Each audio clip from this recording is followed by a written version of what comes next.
साथियों, पूरी दुनिया में एक विचार बहुत ज़्यादा फोकस ले रहा है और वो ये है कि वरिष्ठ नागरिकों का ध्यान बहुत ज़्यादा रखना चाहिए। पूरी दुनिया के अंदर कुछ ही दिनों में लगभग 21.5% संख्या वरिष्ठ नागरिकों की हो जाएगी और भारत में ख़ास तौर से। ऐसे में उनका ध्यान रखना और भी ज़्यादा ज़रूरी है। यूनाइटेड नेशंस 1 अक्टूबर को वरिष्ठ नागरिक दिवस मनाता है और यूनाइटेड नेशंस भी चाहता है कि हमारे बुज़ुर्गों को आज़ादी मिले, उन्हें आज़ादी का एहसास हो, उनको हिस्सेदारी का एहसास हो, उनकी देखभाल हो, सेल्फ फुलफिलमेंट हो, उनकी गरिमा का ध्यान रखा जाए। सबसे महत्वपूर्ण चीज़ है कि हम बुज़ुर्गों को समय दें।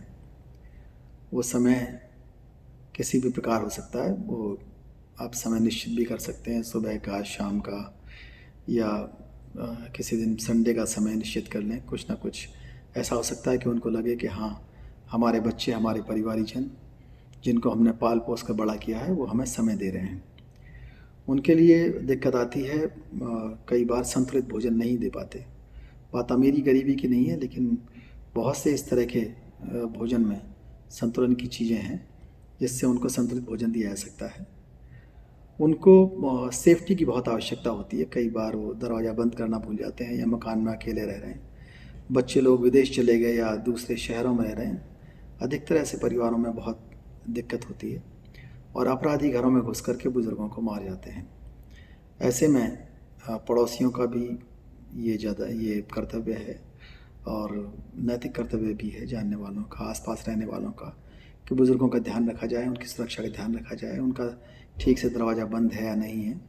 पुलिस भी चक्कर लगाती है, लेकिन उनकी सेफ्टी एक बहुत बड़ा इशू है कि एक उम्र के बाद वो कई बार रात में दरवाज़ा खुला छोड़ देंगे या दरवाज़ा किसी के लिए भी खोल देंगे।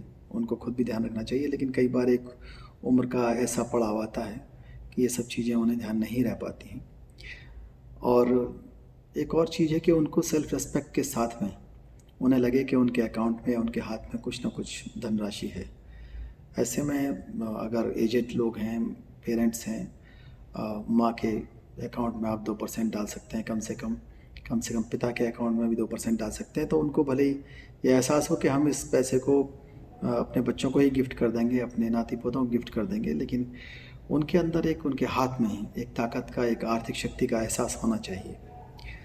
उनका इलाज की एक बहुत बड़ी दिक्कत आती है। सभी लोग इंश्योरेंस नहीं करा पाते, लेकिन अगर स्वास्थ्य का इंश्योरेंस करा सकते हैं तो कराइए और उनकी दवाई समय से हो, समय से दी जाए, उसका ध्यान रखना एक बहुत बड़ी जिम्मेदारी है।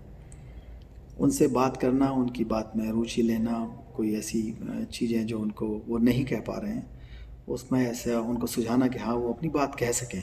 वो बात अच्छी हो सकती है, बुरी हो सकती है, उससे हो सकता है कई बार रिपीट करने लगें, वो आपको चिढ़ भी हो सकती है, लेकिन उसे आपको सुनना है। उनकी जो भड़ास है वो ना रहे, वो किसी की आलोचना भी हो सकती है, किसी की तारीफ़ भी हो सकती है।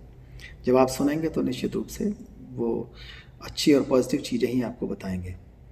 जो मनोवैज्ञानिक कारण हैं, मनोवैज्ञानिक समस्याएं हैं, वो बातचीत करने से, समय देने से दूर हो जाती हैं। अगर कोई विशेष समस्या है तो आप साइकेट्रिस्ट की मदद ले सकते हैं। बहुत से इस तरह के गूगल पर भी, इंटरनेट पर भी चीज़ें हैं जो उनको हेल्प की जा सकती है। उनके व्यायाम का ध्यान रखिए, सुबह शाम जब भी टहलना चाहें, वो जो उनको अच्छा पड़ता हो। कई लोग देर तक सोते हैं तो उन्हें दिक्कत होती है, लेकिन अगर जल्दी सुबह व्यायाम करना चाहते हैं तो उनको व्यायाम करने में सुविधाएं उपलब्ध कराइए। अगर घर के अंदर व्यायाम करना चाहते हैं तो चाहे योगा मैट की व्यवस्था हो, चाहे मोटर जॉगर की व्यवस्था हो, इस तरह की चीज़ें जो घर के अंदर इंडोर गेम्स का है वो भी व्यवस्था कर सकते हैं। खाली समय में उसे खेलते रहें, न्यूज़पेपर समय से पढ़ते रहें जो उनके इंटरेस्ट का है। अगर वो मेडिटेशन करना चाहते हैं तो उसके लिए भी आप सुविधा उपलब्ध करा सकते हैं। कुछ चीज़ें ऐसी हैं जिनमें बहुत ज़्यादा पैसा नहीं लगता, कम पैसा लगता है, लेकिन लगता है कि हाँ, आपको ध्यान देने की आवश्यकता है। उनका मनोरंजन भी होना चाहिए।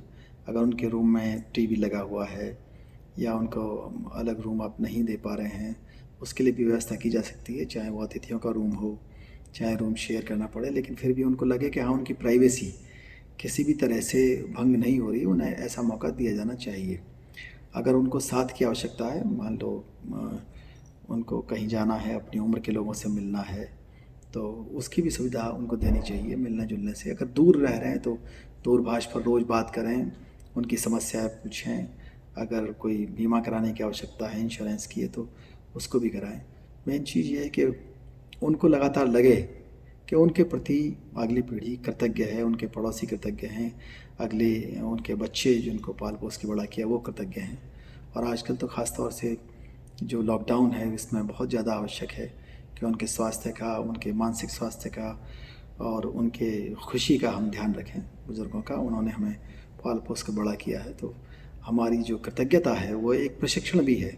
हमारी जो अगली पीढ़ी है वो ये देखती है कि हम अपने बुज़ुर्गों के साथ क्या कर रहे हैं, तो उनको अच्छा शिक्षण मिलेगा, अच्छा प्रशिक्षण मिलेगा।